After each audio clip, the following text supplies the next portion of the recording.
Queridos amigos, amigas, boa noite para todos nós. Que o Senhor nos abençoe e nos guarde em sua paz. Para mim é uma alegria poder estar de volta nesta data festiva, Uma década de serviço desta casa.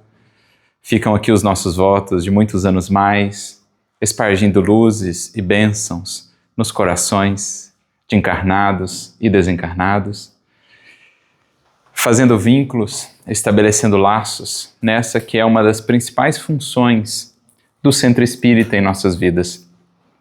Fazer-nos encontrar os corações com os quais nos cabe caminhar, partilhar a jornada da vida, aqueles que hão de nos fortalecer, aqueles que um dia veremos de fortalecer, amparando-nos mutuamente para avançarmos rumo ao objetivo, ao alvo que nos está traçado no Evangelho. Então ficam aqui os nossos votos, de muitas bênçãos, de muita paz a todos os trabalhadores e frequentadores nos dois planos da vida. E nós vamos refletir hoje a respeito de uma mensagem do nosso querido benfeitor Emmanuel, que está inserida no livro Seara dos Médiuns. O livro Seara dos Médiuns é um daqueles livros em que Emmanuel comenta as obras básicas de Allan Kardec. Então temos o Seara dos Médiuns comentando o Livro dos Médiuns, temos o Justiça Divina comentando o livro Céu e o Inferno, nós temos Religião dos Espíritos comentando o Livro dos Espíritos, e assim sucessivamente. Ainda teríamos o Espírito da Verdade comentando o Evangelho segundo o Espiritismo, mas aí não é só Emmanuel, outros espíritos ali comparecem também. Então são obras muito ricas e nós vamos buscar essa mensagem que se encontra então no livro Seara dos Médiuns, no capítulo de número 34. E ela tem por título o título que nos aprouve aqui dar a palestra, Desertores. Mas antes de penetrarmos no texto em si, o que Emmanuel desejará dizer com desertores, como a gente vai conectar isso à nossa experiência para com o Espiritismo, para com o Evangelho, antes de penetrarmos no texto, creio seja útil uma introdução, um preâmbulo, trabalhando alguns conceitos que serão chave para o nosso entendimento da lição que ele vai nos trazer ali.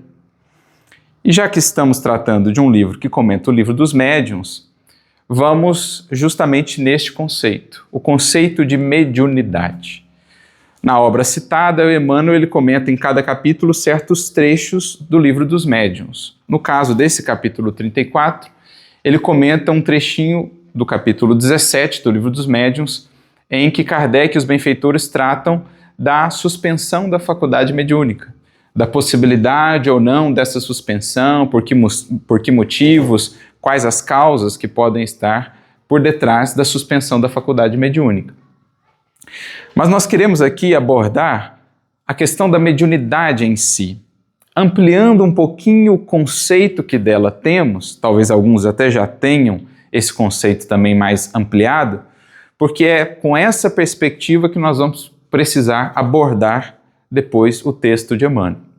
E aí a gente vai àquele conhecido item do Livro dos Médiuns, talvez um dos mais citados dessa obra, que é o item 159, em que Kardec traz para nós a definição de médium ou de mediunidade.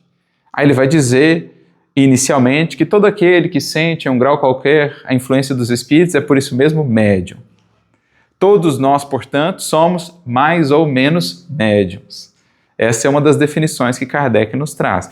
Depois ele vai aprofundar a definição, dando a ela um escopo mais definido. Ele vai dizer, contudo, em geral, nos servimos desse termo quando se trata de uma faculdade bem caracterizada, com características, com efeitos patentes. Nestes casos é que mais comumente chamamos o indivíduo de médium, ou dizemos que ele terá uma faculdade mediúnica. Aí a gente pode pensar em psicografia, psicofonia, nas tantas faculdades mediúnicas que estão lá também elencadas em O Livro dos Médiuns. Mas nos interessa aqui aquele conceito primeiro que Kardec traz, no mesmo item, 159. Aquele conceito mais amplo, todo aquele que sente em um grau qualquer a influência dos espíritos é por isso mesmo médium, mais ou menos médium. Porque em verdade somos todos nós espíritos. e quer estejamos no corpo ou fora dele, interagimos espiritualmente uns com os outros. A mediunidade mais caracterizada, como dirá Kardec, é algo que dependerá do organismo do indivíduo, de faculdades por ele pré-desenvolvidas, de um planejamento reencarnatório, e aí ele vai ter essa possibilidade de manifestar diretamente a expressão, né, a fala, a mensagem, o pensamento de um espírito desencarnado neste plano dos encarnados. Esse é o médium mais caracterizado. Agora, como somos espíritos e todos nós interagimos, todos nós, de alguma maneira, podemos intermediar o pensamento de outros espíritos. Isto é, sermos instrumentos, por meio dos quais esse pensamento será veiculado, através da fala, através da atitude, através dos hábitos que nós construímos. Então é esse sentido mais amplo de mediunidade que nós queremos aqui enfocar. O médium como, e é isso o significado da palavra, né? Kardec foi buscar lá no latim, médium o intermediário, aquele que faz a intermediação, por intermédio dele, outros pensamentos, outras forças, desígnios, propósitos, ideais se expressam. Às vezes de maneira muito direta nesse intercâmbio. E aí temos a mediunidade caracterizada, é o médium psicográfico que vai escrever diretamente o pensamento de um espírito desencarnado. É o médium psicofônico, cujas cordas vocais estarão a serviço diretamente do pensamento de um espírito desencarnado. Esse é o sentido mais estrito. Mas no sentido mais amplo, por exemplo, quando nós buscamos na prece sintonizar com o mais alto para agir mais conforme o pensamento de Jesus, nós estamos sendo médiuns do Mestre. Toda vez que em nosso modo de ser, em nosso modo de agir, de falar, nos esforçamos por traduzir o pensamento de Jesus, os seus propósitos, os princípios que ele nos legou no Evangelho, nós estamos sendo médiuns de Jesus. Não no sentido mais direto, poucos foram os médiuns, talvez, que tiveram, né, essa prerrogativa, que tiveram essa condição de serem intermediários diretos do Cristo neste mundo, mas somos intermediários nesse sentido mais amplo, toda vez que o Evangelho encontra em nós um canal de serviço, de expansão do bem, do amor, da verdade, da luz. É isso que nós queremos registrar a princípio, para que todos também nos sintamos incluídos dentro das reflexões que Emmanuel irá nos propor. Porque com esse entendimento, qualquer um de nós que tenha acessado algo do Evangelho, que tenha ouvido falar da mensagem de Jesus, que já tenha se debruçado sobre ela por algum momento, ou em algum momento da sua vida, qualquer um que já tenha tido um contato um pouquinho mais profundo com o Evangelho, esse alguém receberá agora um chamado. Um chamado para ser no mundo um médium do Evangelho. Um intermediário do Cristo. Em última instância, um intermediário de Deus, das leis divinas, a depender de como ele irá agir. Por isso veio bem a calhar a mensagem Deus e nós, porque Emmanuel inicia falando, olha, em toda parte, silenciosamente, Deus nos chama para sermos seus instrumentos, intermediários seus, médiums, aquele que faz a intermediação. A vontade é de Deus, ele espraia a sua vontade, o seu pensamento, a sua inspiração por todo o universo. E cabe aos seus filhos, a todos nós, espíritos, nos esforçarmos por galgarmos os degraus da inspiração, da sintonia, para cada vez mais conseguirmos acessar o seu pensamento, o seu chamamento para cada um de nós. Onde quer que estejamos, Deus chama servidores, Deus convoca os que se fazem atentos. Querem ver uma passagem interessante no Evangelho que ilustra isso? Esse convite à intermediação divina, a sermos intermediários, instrumentos do mais alto? Aquela conhecida parábola do bom samaritano.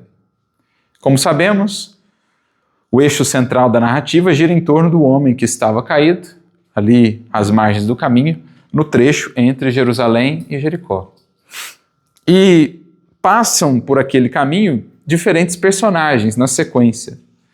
Primeiro, o sacerdote, que vinha dos ofícios no templo, saía da cidade de Jerusalém, vê o homem caído e passa de largo. Depois o levita, que também vinha dos ofícios no templo, vê o homem caído, da mesma forma, passa de largo. Não vamos entrar aqui no mérito das justificativas que foram elencadas, para passarem de largo. Fosse a pressa, fosse outros compromissos, fosse mesmo a indiferença, o preconceito, enfim. Não vamos entrar nessa questão. Mas, de repente, vem aquele que era tido como herético, infiel, porque a sua maneira de se relacionar com Deus era diferente. Ele adorava a Deus em um outro templo, ele era samaritano. Ele não adorava a Deus no templo em Jerusalém, mas lá no Monte Gerizim, lá na Samaria. Ele não tinha as mesmas práticas, pelo menos não idênticas, às que os judeus possuíam, embora ambos aqueles povos viessem de uma mesma linhagem. Em algum momento se apartaram por conta de determinadas desavenças, mas tinham diferenças na sua experiência de culto, de adoração a Deus. E por isso era considerado um herético, um infiel. Tanto que, aos tempos de Jesus, a tensão entre esses dois povos, entre esses dois grupos, era muito evidente. A gente consegue notar isso muito claramente em algumas das passagens do Evangelho. Mas Jesus fazia questão de, quando fazia a viagem entre Galileia e a Judéia, de passar pela Samaria. Algumas vezes ele faz questão de passar por ali, o que não era o caminho comum. Faz questão de colocar como personagem central dessa parábola justamente a figura que era tão desapreciada, né? Que era tão desvalorizada pelos judeus. Então vem aquele indivíduo passando pelo mesmo caminho, vê o homem caído, e aí está o detalhe, a sutileza para a qual queremos chamar aqui a atenção. Diz o texto que ele, o bom samaritano, foi movido de íntima compaixão. É interessante isso porque notemos o verbo, foi movido. Está na passiva. Alguém o moveu. Algum sujeito oculto o moveu, acionou, digamos assim, a compaixão no seu coração. Quem é esse sujeito oculto da passagem? Quem é esse sujeito oculto que em toda parte convida os corações ao bem, mas que em muitos casos não é ouvido, não é atendido? Quem é esse que na criação infinita é o maior de todos os servidores, a fonte primeira de todo bem realizado, senão Deus? Então o sujeito oculto que o moveu de íntima compaixão é Deus. Por quê? Vocês acham que Deus não tentou mover de íntima compaixão também o sacerdote, também o levita? Ele tenta com todos. A questão é a receptividade. O quanto já estão sintonizados ou não os corações. O quanto já estão sensíveis a essa brisa, a esse sussurro divino que nos convida ao bem. Um coração endurecido não será tão sensível ao bem quanto um coração já exercitado na escola da caridade, na escola do serviço. A um coração assim sensível, basta um leve sopro e ele irá se sentir tocado. Agora, para o coração endurecido, aquele leve sopro, aquele sussurro de Deus passará desapercebido, porque também Deus não quer violentar ninguém a fazer o bem. Nem mesmo o bem Deus nos impõe obrigatoriamente, dá-nos o livre-arbítrio e as consequências do seu uso equivocado, para que cedo ou tarde a criatura por si reconheça a necessidade de escolher caminhos melhores, mais alinhados com o bem, com as leis divinas. Mas Deus não nos pode obrigar a fazer o bem, senão não existiria mérito. Tampouco responsabilidade pessoal. Se fôssemos autômatos, se fôssemos máquinas forçados a fazer isso ou aquilo, programados para fazer isso ou aquilo, não existiria responsabilidade pessoal, não faria sentido falar em livre-arbítrio, nem em consequências. Afinal de contas, eu não tive escolha. Se eu fui obrigado a fazer alguma coisa, então não há que se considerar consequências. Eu não pude escolher. Então são conceitos essenciais que o Espiritismo nos traz, nos ajudando a entender o Evangelho, e que estão ali, todos eles representados na sutileza de um detalhe, de uma parábola do Evangelho de Jesus. Para vermos como que as lentes espíritas nos enriquecem, redimensionam o nosso estudo da lição imortal de Jesus. Então, na parábola do bom samaritano, há um personagem oculto, que é o mais importante de todos, que é Deus chamando em silêncio a criatura humana a atender aos seus desígnios, aos seus convites, às suas orientações. Por isso a mensagem de Emmanuel, Deus e nós. Da mesma forma, quando a gente fala então nesse conceito ampliado de mediunidade. Ali o bom samaritano foi um intermediário de Deus. Emmanuel também não nos diz que Deus ajuda a criatura por meio da própria criatura? Então, quando Deus se serve de um espírito para ajudar outros espíritos, aquele espírito está sendo um, entre aspas, médium seu. É claro que o título de médium de Deus cabe mais propriamente a um espírito que passou por essa terra. Como está lá no livro A Gênese, é um título que cabe de maneira mais específica a Jesus. Tal a sintonia, a unidade que o Mestre tem para com Deus. A tal ponto que Jesus pôde dizer, sem qualquer pretensão, está no Evangelho, eu e o Pai somos um. Por quê, gente? Porque nós, de vez em quando, somos intermediários de Deus. Jesus era de vez em sempre. Era em todo momento. Porque ele é um espírito que já se alçou a essa condição. Por ser um espírito puro, o seu pensamento capta diretamente o pensamento divino. E em tudo ele é fiel. Cumpre integralmente os desígnios de Deus. Por isso ele é o médium de Deus, porque em tudo que fazia, ele expressava a vontade divina. O amor, o pensamento de Deus. Nós estamos ensaiando ainda. Ora subimos a essa possibilidade de sermos intermediários de Deus. Ora nós descemos lá embaixo e somos ainda intermediários das sombras. Querem ver um exemplo também do Evangelho? Chega a ser até um pouco cômica essa passagem. Jesus com os discípulos vai até a região de Cesareia de Filipe.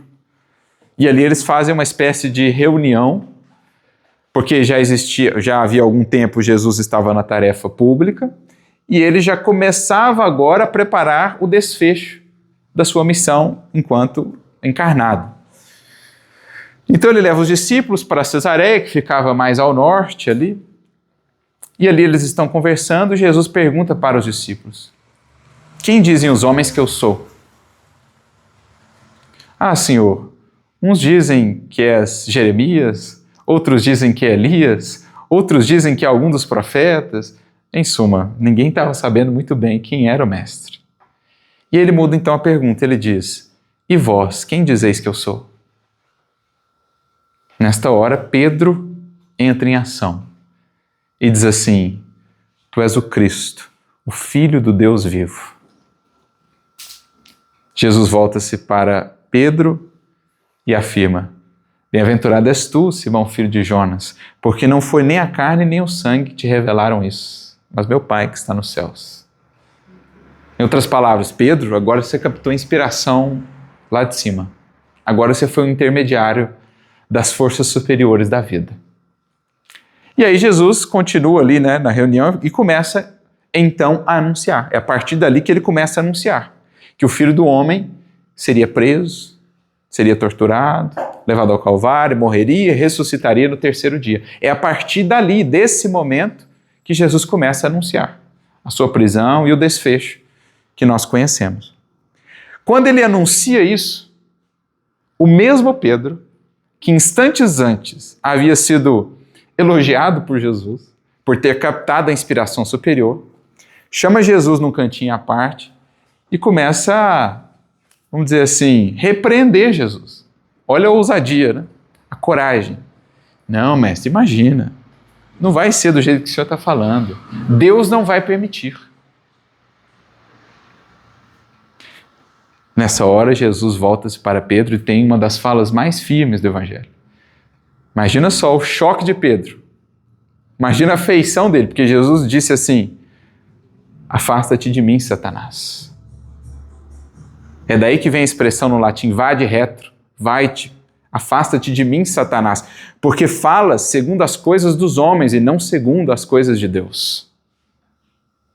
Então mesmo Pedro, que havia subido, captado a inspiração do alto e sido um intermediário, um médium, dizendo, tu és o Cristo, o Filho do Deus vivo, é o Pedro que agora era um intermediário das sombras, dando vazão ao egoísmo, ao interesse particular em detrimento da fidelidade que Jesus precisava ter ao programa.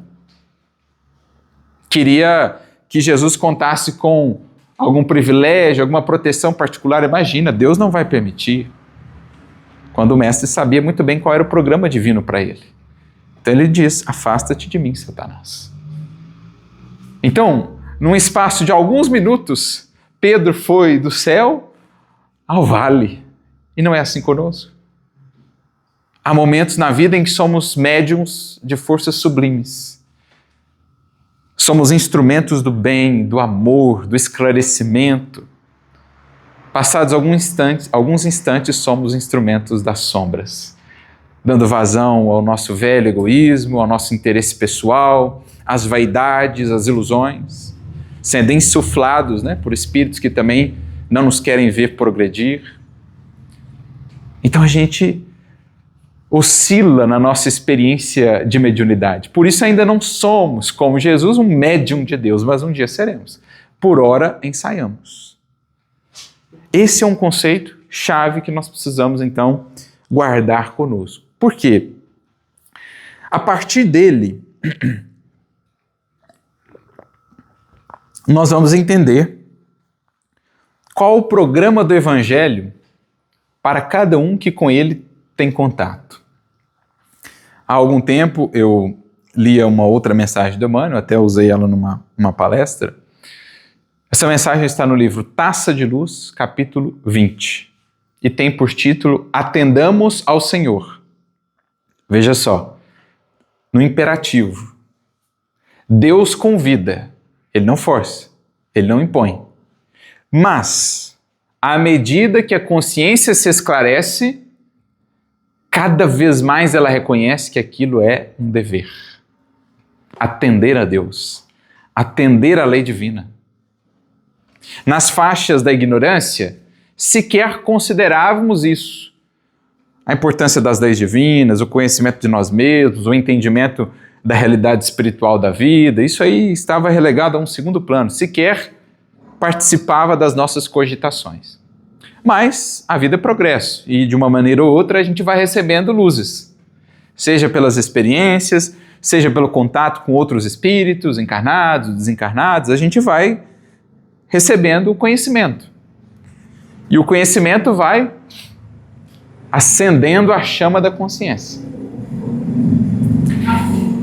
E ao mesmo tempo, o conhecimento, quando aclara nossa consciência, ele cria para nós, ou ele desvela para nós, deveres imperativos que antes nós ignorávamos. Há uma frase conhecida, que se baseia naquela metáfora do livro de Gênesis, envolvendo a figura de Adão, quando ele come do fruto. E essa frase diz-nos assim, quem quer que coma do fruto do conhecimento é sempre expulso de algum paraíso. O paraíso era a comodidade. A ignorância, entre aspas, parece uma bênção, né? Depois que você conhece, não dá mais para desconhecer. Não dá mais para ignorar o que aquilo te revelou. Então aquilo te tira de alguma comodidade. Conhecer mais, acessar mais a luz, te traz novas responsabilidades. O conhecimento jamais está apartado da responsabilidade associada a ele. Especialmente o conhecimento espiritual. Quem quer que conheça mais, será por isso mesmo mais passível de responsabilidade, de responsabilização. É o que aprendemos com a doutrina espírita. O grau de responsabilidade do espírito pelos seus atos depende do desenvolvimento da sua inteligência. O do seu livre-arbítrio acompanha o desenvolvimento da sua inteligência e aumenta a responsabilidade dos seus atos. Então, a gente pode olhar agora para o título de Emmanuel com uma nova perspectiva. Quanto mais o espírito se esclarece, mais ele reconhece que atender ao Senhor é mais do que simplesmente um chamado. É para ele agora um dever. E vai se tornando cada vez mais difícil conviver com uma postura em desacordo com esse dever. A gente sente isso. Pensa em você 10, 15 anos atrás. Você fazia coisas que não te incomodavam naqueles tempos. Mas você aprofundou o seu conhecimento do Espiritismo, o seu conhecimento de si mesmo. E hoje existem coisas que, se antes não te incomodavam, hoje, basta fazê-las, você já sente um alerta, um chamado na consciência, uma sensação de incômodo. Por quê? Consciência mais esclarecida. Aquilo antes não estava no radar dos seus deveres. À medida que a luz se faz, amplia-se o alcance do espírito. E com isso, os deveres que ele abarca. Essa é a definição de dever que o Emmanuel traz para nós no livro Pensamento e Vida. É a região moral em que somos alertados pela consciência. O espírito pouco moralizado, pouco esclarecido, essa região moral para ele é diminuta. Agora, o espírito esclarecido, com mais luz, essa região moral para ele é muito mais ampla. Ele abarca muito mais deveres que o espírito ignorante ainda, ou pouco moralizado. Então, é assim que Lázaro vai nos dizer em O Evangelho segundo o Espiritismo.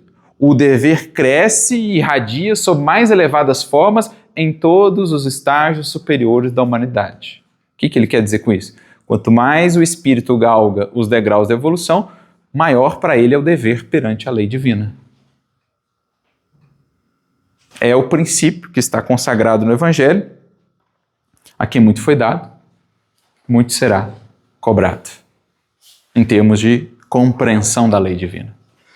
Pois bem, nessa mensagem, então, atendamos ao Senhor, o Emmanuel vai dizer assim, em determinado momento, que qualquer espírito que tenha tido um contato com o Evangelho, que tenha escutado a boa nova, que a ela tenha dedicado algum tempo, esse espírito recebeu um mandato de amor do céu.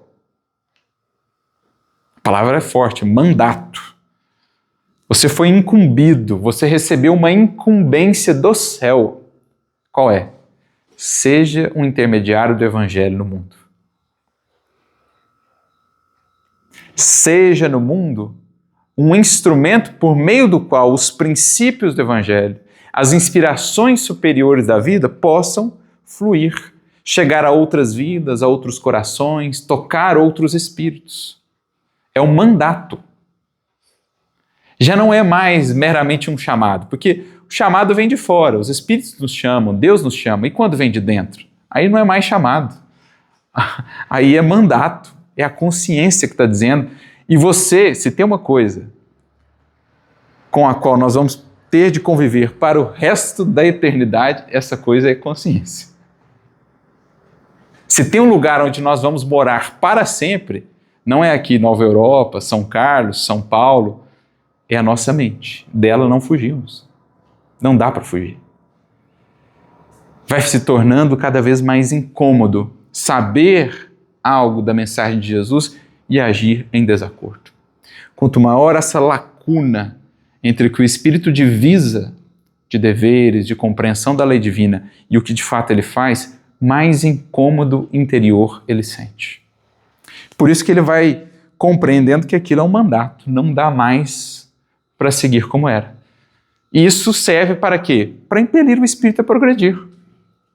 Não é? Quem quer que coma do fruto do conhecimento é expulso de algum paraíso. É a força da vida que vai nos impulsionando. Ó, meu filho, não dá mais para ser desse jeito.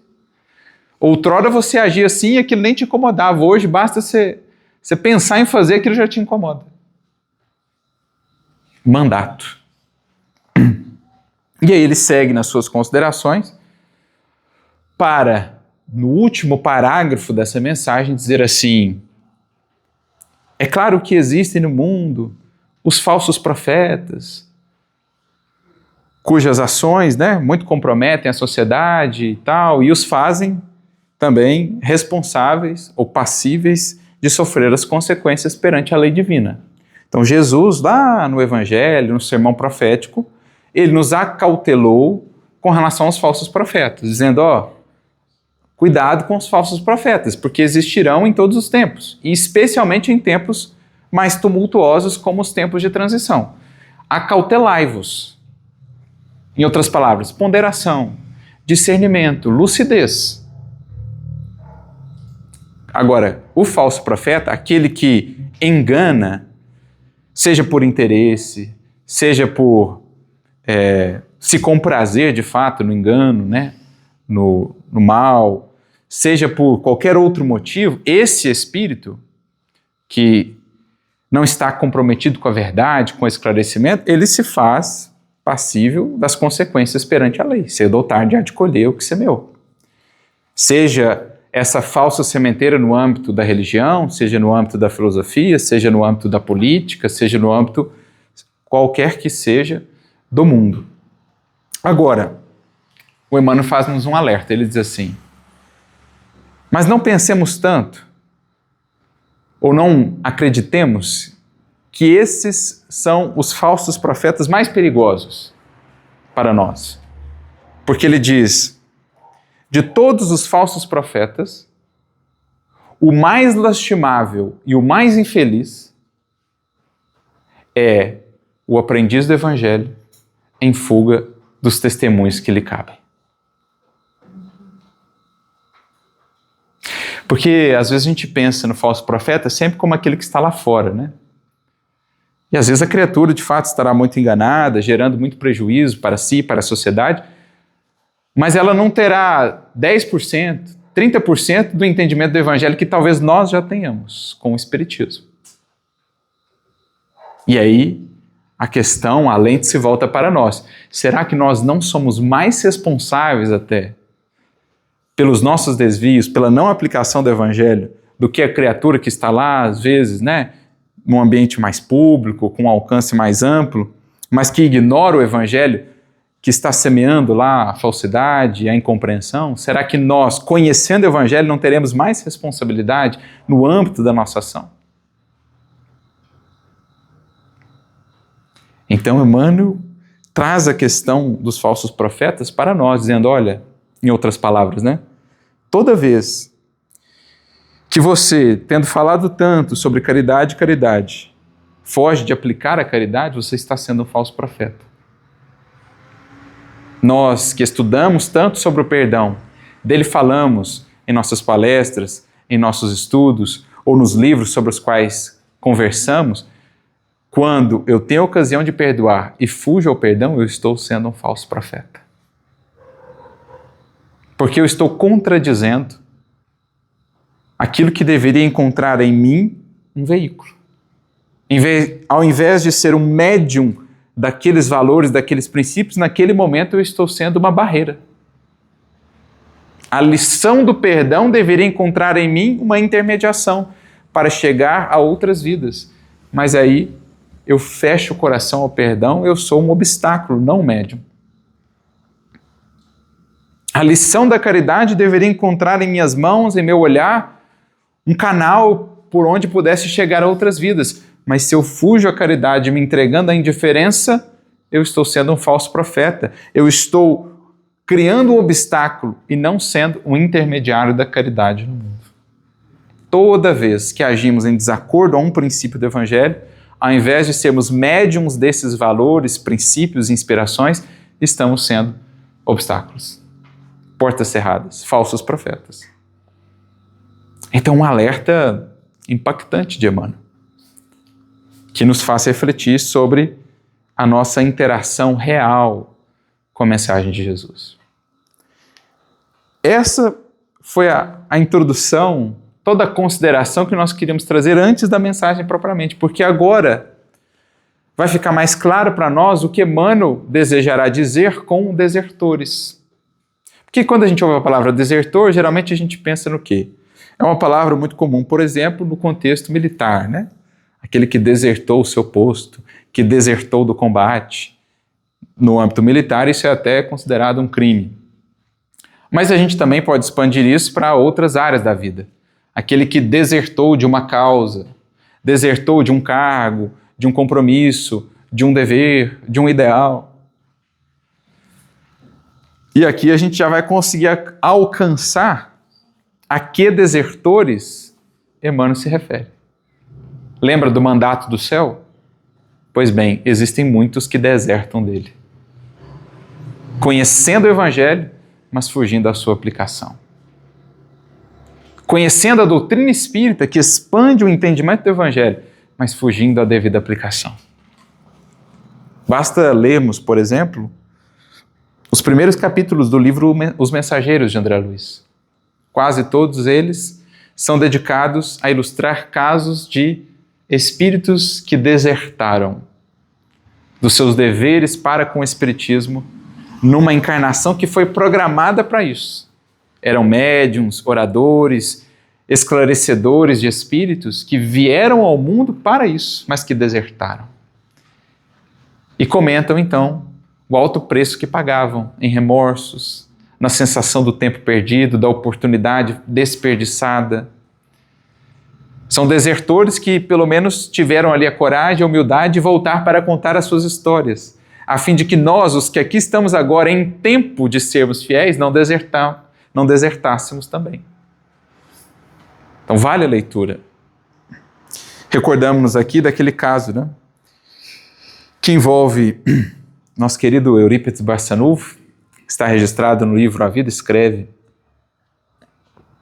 Hilário Silva, por Chico Xavier. Ele conta uma experiência vivida por Eurípides no mundo espiritual. Enquanto Eurípides ainda estava encarnado, durante o sono ele sente-se em desdobramento e vai sendo levado a esferas superiores, sente o ambiente cada vez mais ameno, mais leve. De repente se vê num local com uma campina verdejante, começa a caminhar por aquela região e ao longe vê um homem sentado. Ele sente que algo de diferente vinha daquele homem. Ele vai se aproximando, de repente ele estaca, não consegue mais avançar, porque havia notado que aquele homem era Jesus, que estava ali sentado.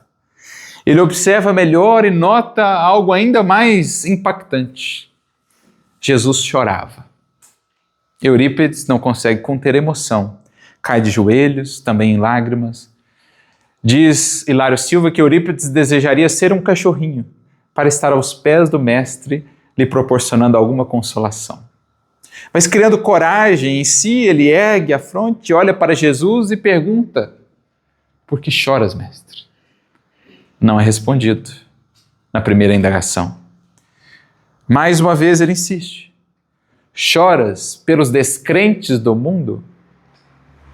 E dessa vez é correspondido no olhar e na resposta. Não, meu filho, não choro pelos descrentes do mundo aos quais devemos carinho, compreensão, atenção. Choro por aqueles que conhecem o meu evangelho, mas não o praticam. Nesse momento, Eurípides sente-se tão impactado pela resposta que retorna abruptamente ao corpo.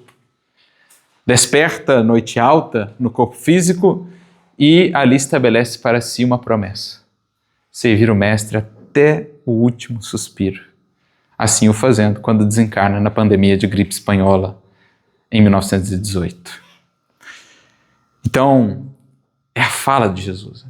Aos descrentes, aos que ignoram, aos que não acessaram ainda essas luzes, essas verdades, é compreensível que estejam dispersos, que estejam buscando outras coisas, outras ilusões.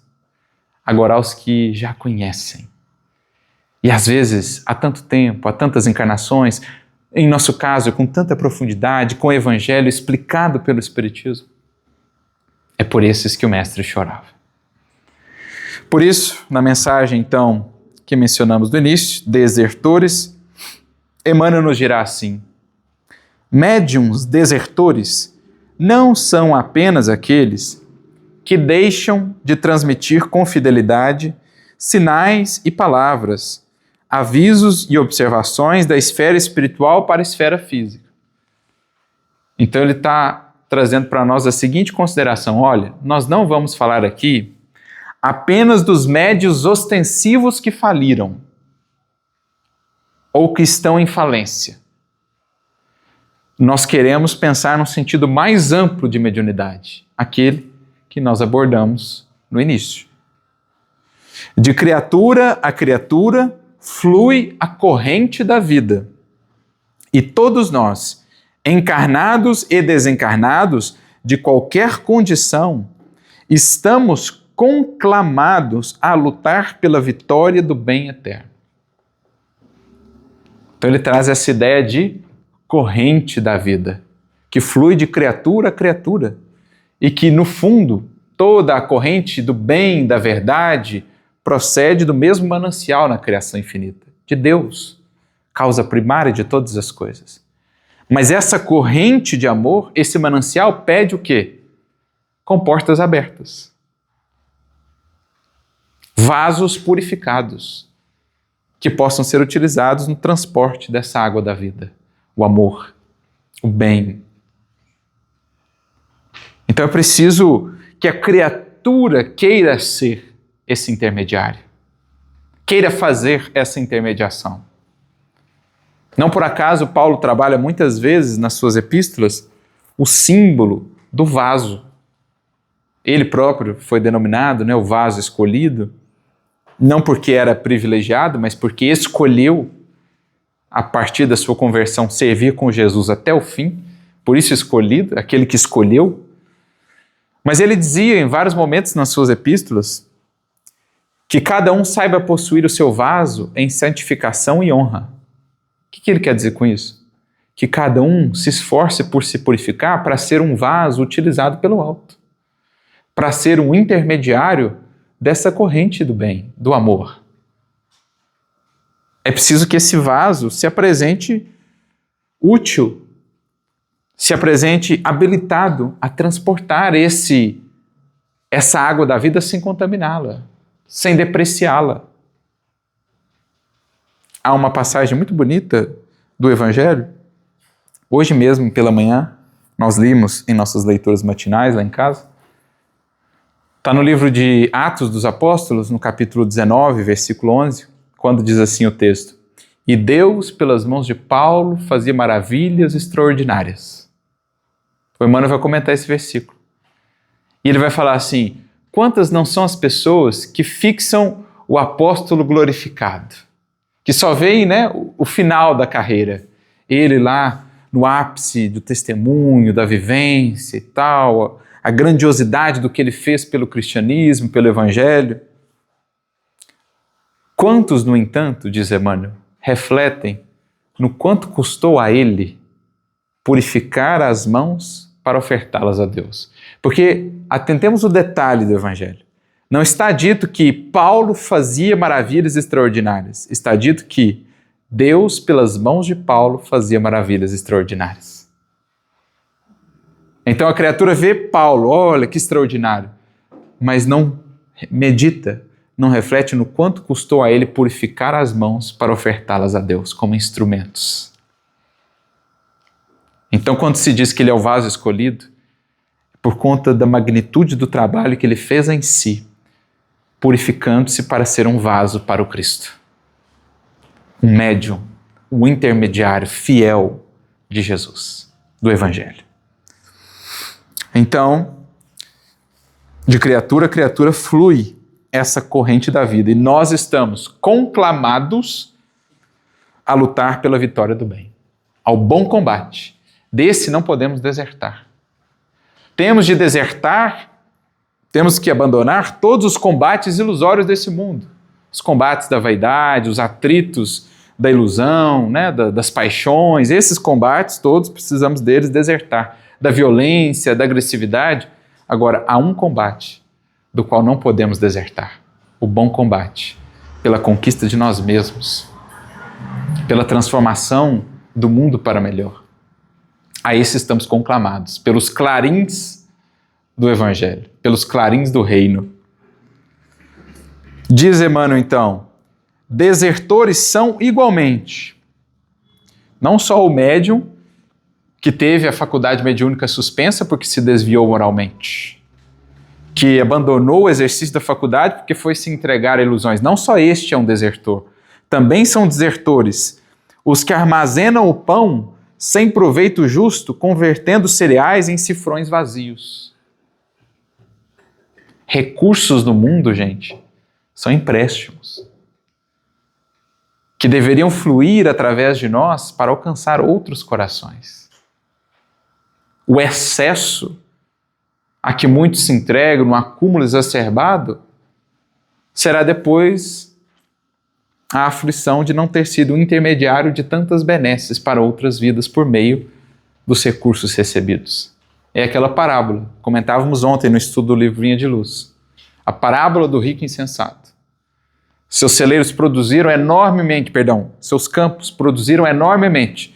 E ele então pensa consigo, o que farei? Já sei, vou aumentar os meus celeiros, vou guardar tudo e vou dizer então à minha alma, alma, goza, porque você tem muitos bens. E aí termina a parábola dizendo assim, louco, esta noite pedirão a tua alma. E aí? E aí? O que o Espírito vai fazer com isso tudo lá de lá, que não é mais dele? Como é que ele vai responder para si, perante a sua própria consciência? Ficou lá, inerte, ocioso, quando poderia de alguma maneira, pelo menos alguma parte daquilo, estar a serviço do bem-estar, do equilíbrio, da esperança de outros corações.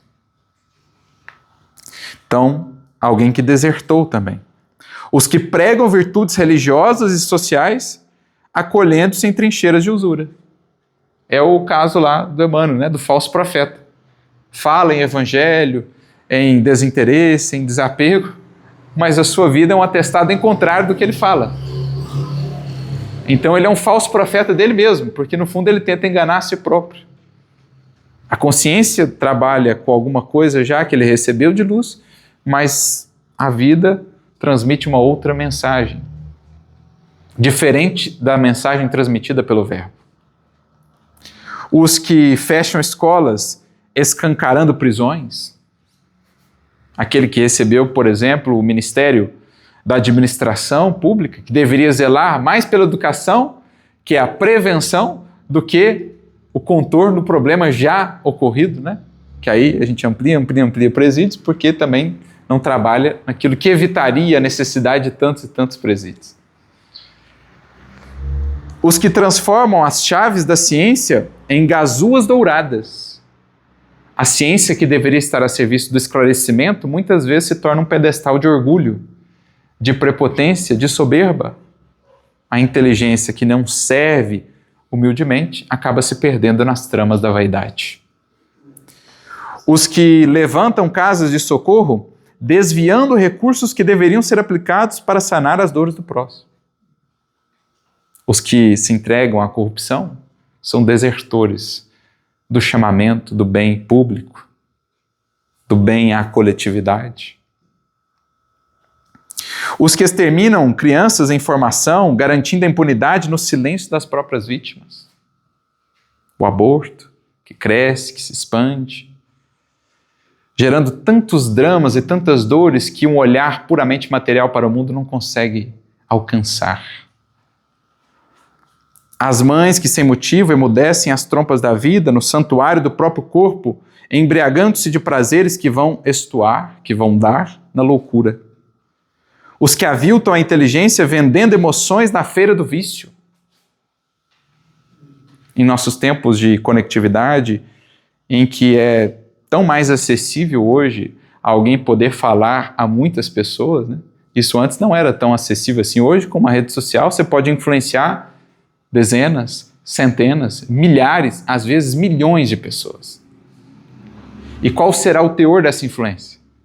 Algo que edifica a criatura, que as faz vencerem a si mesmas, vencerem as suas paixões, ou algo que incentiva as paixões?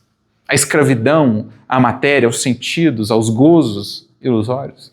Que tipo de influência esses corações exercem, tendo um alcance que os nossos tempos propiciam? Os que se afogam lentamente no álcool, os que matam o tempo para que o tempo não lhes dê responsabilidade. Os patrimônios mais valiosos do ser, o tempo, que é, entre aspas, assassinado Paremos para pensar nessa expressão popular, matar o tempo. Veja que coisa mais infeliz. Tá bom que o lazer bem vivido, ele não é desperdício de tempo.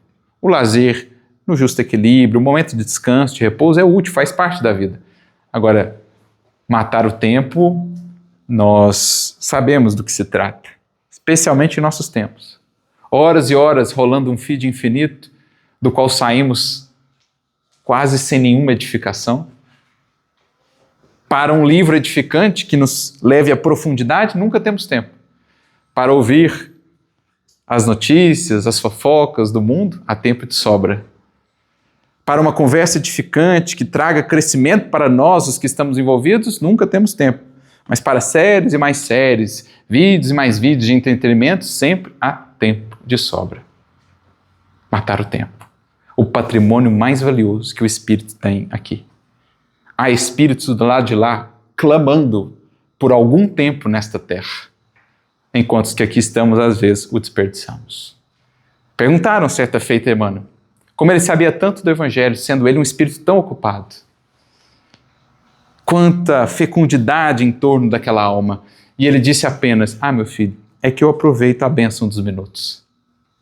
Soma 15 minutos bem utilizados, dia a dia, semana a semana, mês a mês, ano a ano, uma vida inteira, para ver quanto tempo dá de estudo do Evangelho, de aprofundamento da nossa vida interior.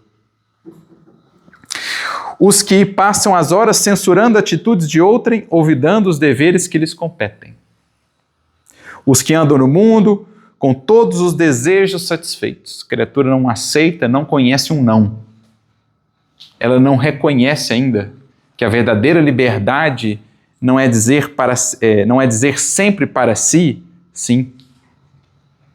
O espírito verdadeiramente livre é aquele que sabe, conforme a conveniência espiritual, dizer muitas vezes para si, não. Desejaria fazer? Sim, mas não farei, porque sou livre. Atender a tudo que nós desejamos não é ser livre. Saber dizer não para si, quando aquilo não convém espiritualmente, isso é ser livre. Diria Paulo, tudo me é lícito, mas nem tudo me convém. Isso é livre, liberdade, ser livre. Já disse alguém que se Deus quisesse nos punir, bastaria atender a todos os nossos desejos. Se Deus quisesse nos punir de fato, bastaria dizer sim para tudo que a gente pede. Imagina onde a gente estaria, gente. Se Deus tivesse dito sim para tudo que nós pedimos. Ainda bem que Ele nos tem dado muitos nãos. Como a criança precisa de nãos dos pais. Imagina só, tudo que seu filho pedisse, seu filho de 3, 4 anos, você falar sim, onde que vai dar? Não tem escola, não tem vacina, não tem alimentação adequada, né? Os que não sentem necessidade de trabalhar, os que clamam contra a ingratidão sem examinar os problemas dos supostos ingratos, os que julgam comprar o céu entregando um vintém ao serviço da caridade e reservando milhões para enlouquecer os próprios descendentes nos inventários de sangue e ódio. Gente, isso aqui é quase que notícia corrente, né? Quase todo dia você vê uma notícia de um inventário gerando dramas familiares, disputas sem fim, agressividades, problemas nos tribunais. E onde o zelo maior pelo legado moral, em detrimento do legado material, que muitas vezes leva à loucura, à insanidade, as criaturas se digladiando entre aqueles que se amavam, ou pelo menos se respeitavam. É a febre, né, do ouro. Os que condenam e amaldiçoam ao invés de compreender e abençoar. Os que perderam a simplicidade e precisam de uma torre de marfim para viver. Quantas angústias, quantos tormentos voluntários aquele que cria para si necessidades factícias. Como está lá em O Livro dos Espíritos, questão 926. Vossos males estão na razão direta das necessidades factícias que criais para vós mesmos. Quanto mais necessidade que não é real, que é artificial, mais sofre a criatura, mais ela inveja o que não tem, mais ou menos ela estará contentada. Os que se fazem peso morto dificultando o curso das boas obras. Eis aqui alguns casos de desertores que não consideraríamos como tais. Vamos pensar no desertor, talvez, naquele criminoso que aparece lá, né, no noticiário, ou no médico que conhecemos que se afastou do trabalho, mas não veremos que em nossa vida, em muitos aspectos, temos desertado dos deveres para com o Evangelho. Por isso conclui Emmanuel: deserção, deserção. Se trazemos semelhante chaga em nós, se trazemos semelhante chaga, corrigenda para nós, e se havemos nos outros compaixão para eles. Para nós, corrigenda, para os outros, compaixão, indulgência. Sede severos para convosco e indulgentes para com os outros, como consta lá no Evangelho. Porque, como aprendemos, cada um prestará contas de si mesmo no tribunal da vida que está na consciência. E é compreendendo esses deveres que Paulo, que foi chamado de desertor, porque desertou das antigas tradições, das antigas ilusões que abraçava, porque no momento em que estava preso, apelou a César não para fugir do testemunho, mas para dar continuidade à tarefa, porque também sabia o plano que eles arquitetavam, queriam crucificá-lo como a Jesus, e ele pensa, isso não pode se dar. Prefiro passar para o mundo como alguém que fugiu, mas na verdade foi plenamente fiel, do que me julgar apto a passar por esse teatro infame, querendo me aproximar de Jesus. Então ele apela a César, é levado de Cesareia para Roma, e foi chamado ao sair da prisão ali de desertor, de covarde. Ele desertou de tudo isso, porque compreendia os seus imensos deveres agora perante o Evangelho. E chegaria a dizer, na sua primeira carta aos Coríntios, capítulo 9, 16, ai de mim, se eu não pregar o Evangelho. Porque é a consciência que sente a magnitude dos deveres que crescem. Em desertando do passado de ilusões, ele chegaria a dizer na sua carta aos Filipenses, no capítulo 3, tudo que para mim eu considerava antes ganho, hoje eu reputo perda. Tudo aquilo que antes para mim tinha enorme valor, hoje para mim é esterco, para que eu possa ganhar a excelência do Cristo. Então ele desertou daquilo que precisamos desertar: ilusões, agressividade, violência, revolta, ódio. Disso precisamos desertar, porque esse tipo de combate temos combatido há muitos séculos. Do que não podemos desertar é de nossos compromissos com Cristo, na renovação diária de nós mesmos. Que esses exemplos, portanto, nos inspirem desses bons combatentes que foram fiéis até o fim. O apóstolo Paulo, aqui citado, chegou a se denominar um prisioneiro do Cristo, porque estava de tal modo vinculado à mensagem do Evangelho, que dela não se apartou até o seu último suspiro, quando foi decapitado às margens da Via Ápia, em Roma. Na sua última epístola, pouco tempo antes de ser martirizado, ele haveria de registrar, em palavras imortais para todos nós, na sua segunda carta a Timóteo: combati o bom combate, acabei a carreira, guardei a fé. Desde agora está-me reservada a coroa da vida que o justo juiz me entregará no momento oportuno. Que como ele, meus amigos, não desertemos do bom combate, por vencer-nos, por conquistar-nos para sermos cada vez mais instrumentos, intermediários, médiuns nas mãos de Jesus, para o pensamento divino, estabelecendo concomitantemente o progresso de cada um de nós. Que tenhamos a alegria de, ao fim da vida, poder dizer, em algum nível, em alguma medida, que combatemos o bom combate, sem dele desertar. A todos muita luz, muita paz.